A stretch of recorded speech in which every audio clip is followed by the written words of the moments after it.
Salve pessoal do De Olho no Jogo, tudo bem? Estamos de volta hoje no canal para falar sobre Colo-Colo, Libertadores da América nesta quarta-feira, né? Uma grande semana, o Atlético vai a Santiago tentando aí uma vitória que encaminharia a classificação, deixaria o Atlético muito próximo disso.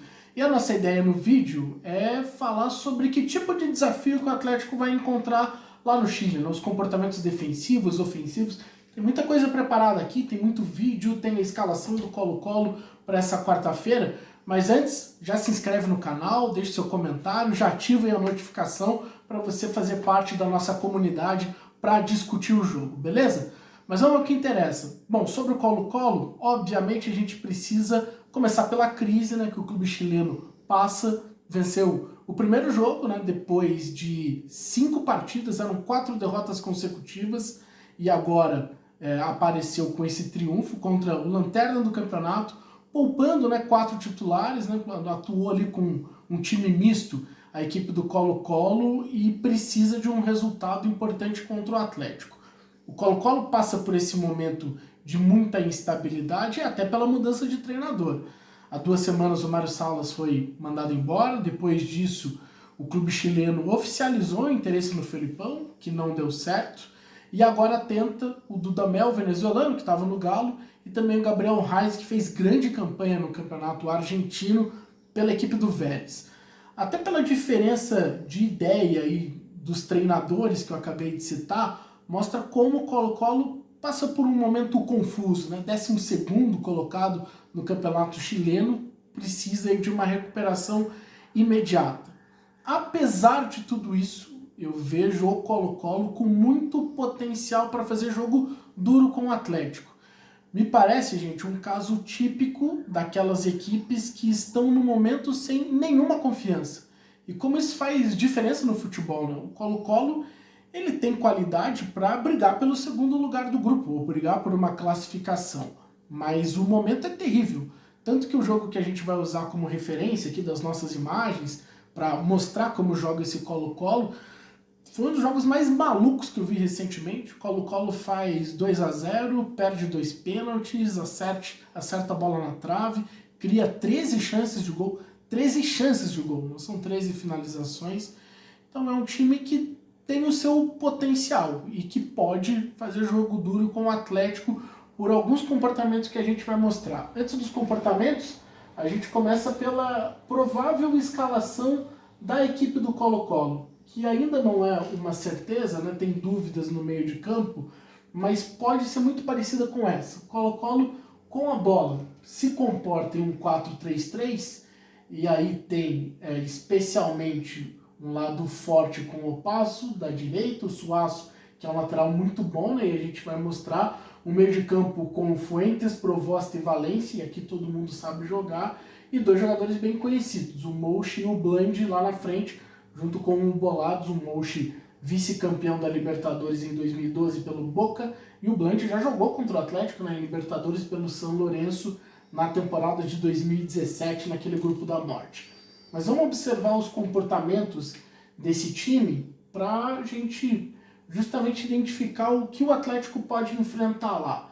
Eu diria o seguinte, o Colo-Colo, apesar de todos os problemas, é um time que jogará contra o Atlético. E aí um cenário totalmente diferente do Peñarol. Vamos ver por quê.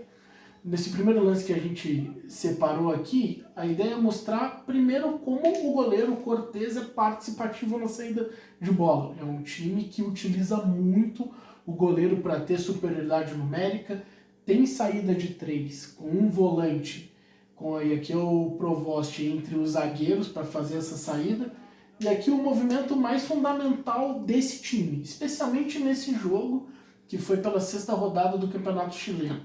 Esse é o lateral Suaço, um jogador que disputou o pré-olímpico pelo Chile.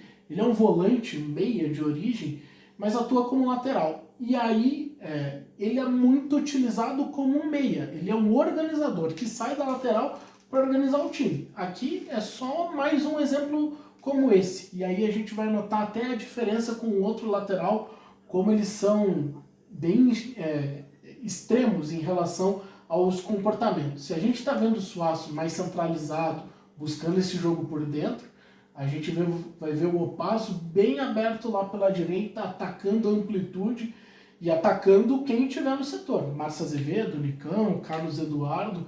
O Atlético precisa ficar de olho nesse cara, a gente vai falar mais sobre ele. Então é um time que na saída de bola tem paciência para construir desde o goleiro, desde os volantes, e são volantes com capacidade para fazer isso, né? A gente já mostrou um deles, que é o Provost, mas também tem o Fuentes, que é muito bom jogador, é um cara que também tem um bom primeiro passe, e aí o time consegue ter uma saída de bola qualificada. Sai, por exemplo, em momentos como esse, mais pressionado. A gente viu na Universidade de Concepção, naquele primeiro lance, não pressionou. Agora tenta pressionar, com 3 jogadores mais adiantados. E aí tem qualidade no passe. Primeiro é importante identificar de novo o goleiro Cortez fazendo a saída de bola. E aqui uma saída de 3, né? Entre os 2 zagueiros. E o Insahaldi, zagueiro canhoto, que também tem bom passe, já vai quebrar essa primeira linha de marcação. Então são 3 jogadores superados da equipe da Universidade de Concepção no primeiro passe. Então se o Atlético for pressionar, precisa pressionar, mas com melhor organização, com maior intensidade, principalmente em quem tem a bola.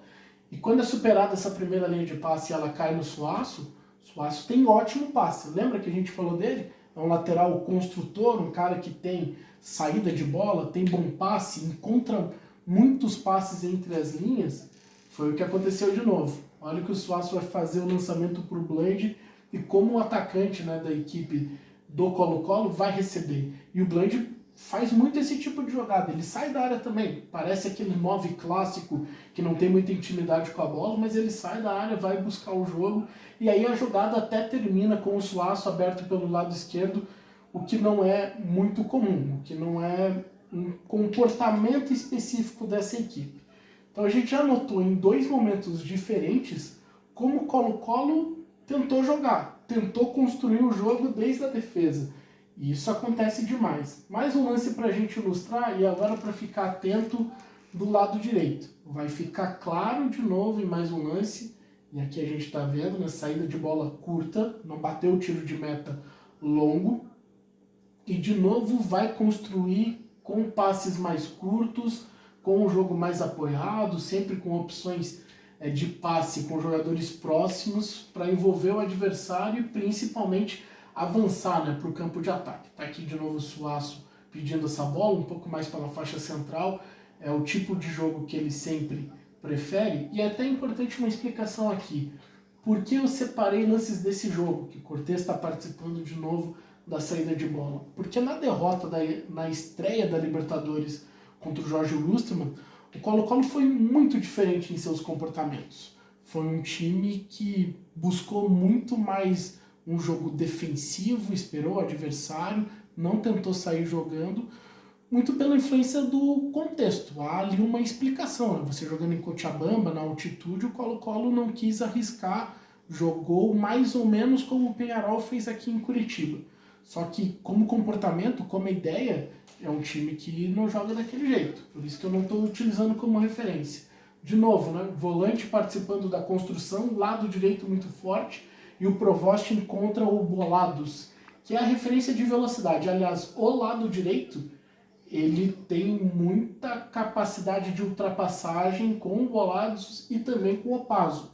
O Opaso é jogador da seleção chilena, cara que é convocado diretamente pelo Rueda, né, para a seleção chilena, e é um cara que vai incomodar, porque é ofensivo, ataca o espaço o tempo todo. Como a gente já mostrou, ele e o Opaso são até jogadores de posições iguais, mas as funções elas são completamente diferentes.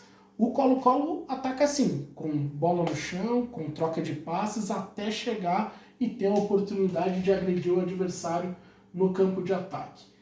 Mas é um time que apresenta problemas na organização defensiva.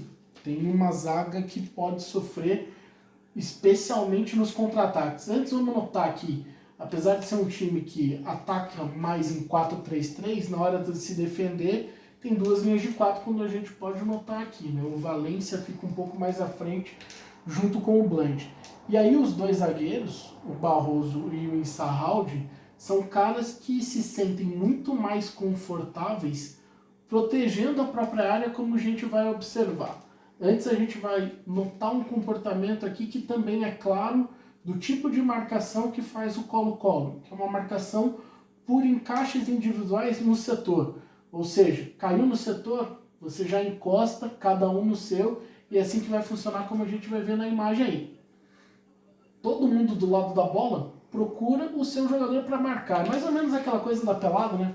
Pega o seu, pega o seu. É o que os caras fazem aqui. Nessa parte do campo, há ali uma série de encaixes individuais para não dar muito tempo e espaço para o adversário trocar passes.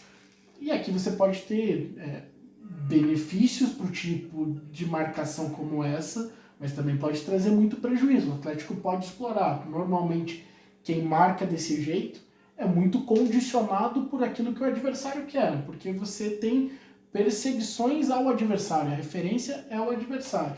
Isso, se o Atlético se movimentar, tiver mobilidade, pode ser interessante.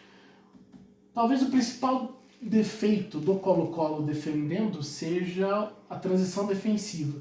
Isso aconteceu lá em Cochabamba contra o Jorge Wilstermann, mas claro, é um jogo atípico, mas dentro de casa aqui contra a Universidade de Concepção também. A gente está falando já de um jogo no minuto 92, os caras estavam ganhando, né, por 2-1, e ganhando depois de uma sequência de derrotas, eram 4 derrotas consecutivas. E aí o time tem muitos problemas para recompor. A gente tem até a linha de 4, os 2 volantes ali posicionados, um extremo também, só que o outro extremo demora demais, e aí a transição da Universidade de Concepção foi muito boa, né?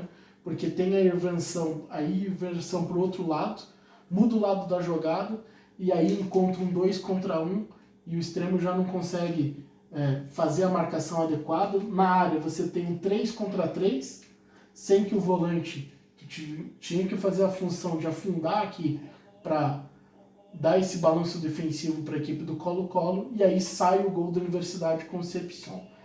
Esse é um momento final do jogo, mas é algo muito comum na defesa do Colo-Colo, apresentando esse tipo de falha, esse tipo de comportamento. Então, se é um time que vai trazer desafios novos para o Atlético em relação ao que foi o jogo do Peñarol, e o Peñarol foi o time do erro zero, né, que não arriscou nada, em nenhum momento se organizou ou se desorganizou defensivamente, sempre esteve postado com pelo menos 8 jogadores atrás da linha da bola.